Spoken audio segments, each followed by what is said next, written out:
Hi everyone, welcome to Karthika foods. ఈరోజు మన recipe వచ్చేసి బీట్రూట్తో పచ్చడి చేశానండి.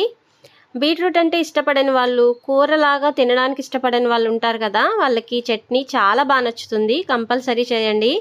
ఇంకా మనం ప్రాసెస్లోకి వెళ్ళిపోతే, ఒక బీట్రూట్ పెద్దది కట్ చేసుకున్నాను చిన్న చిన్న ముక్కలుగా. నెక్స్ట్ స్టవ్ వెలిగించుకుని ప్యాన్ పెట్టేసుకుని ఆయిల్ వేసుకున్నాము. ఆయిల్ హీట్ అయిన తర్వాత ఆవాలు, జీలకర్ర, ఇంకా శనగపప్పు, మినప్పప్పు వేయాలండి. మినప్పప్పు వేయండి కంపల్సరీగా. ఇంకా నెక్స్ట్ దీంట్లో మెంతులు, ధనియాలు యాడ్ చేయాలి. ఈ పచ్చడికి మెంతులు, ధనియాలు చాలా టేస్ట్ని ఇస్తాయి. కంపల్సరీ వేసుకోండి. ఎంతో వేయక్కర్లేదు. ఇప్పుడు నేను చూపించాను కదా, కొంచెం మెంతులు, కొంచెం ధనియాలు వేసి ఫ్రై చేసుకోవాలి. దోరగా ఫ్రై అయ్యే వరకు చూసుకోండి. నెక్స్ట్ ఒక 3 ఎల్లుల్లిపాయ రెమ్మలు వేసాను.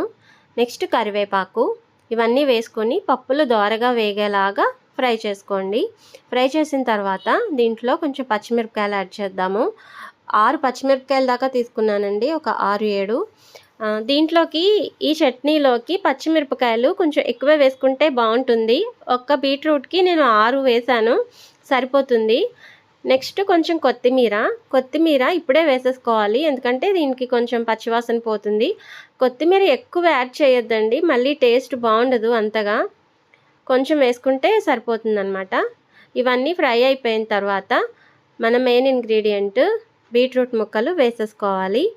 బీట్రూట్ ముక్కలు వేసుకున్న తర్వాత మళ్ళీ మనం ఒక్కసారి బాగా కలిపేసుకోవాలి. కలుపుకున్న తర్వాత దీంట్లోకి కొంచెం ఉప్పు, పసుపు కూడా వేసేసుకుందాము. ఇప్పుడే మిక్సీ పట్టేటప్పుడు కాకుండా ఇప్పుడే వేసేసుకుంటే ముక్కలు తొందరగా మగ్గిపోతాయి కదా.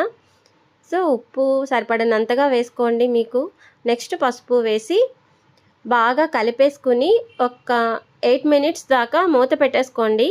మూత పెట్టుకున్న తర్వాత మధ్య మధ్యలో కలుపుతూ ఉండాలి, అప్పుడప్పుడు చూసుకుంటూ ఉండాలి, మళ్ళీ మాడిపోతాయి కదా.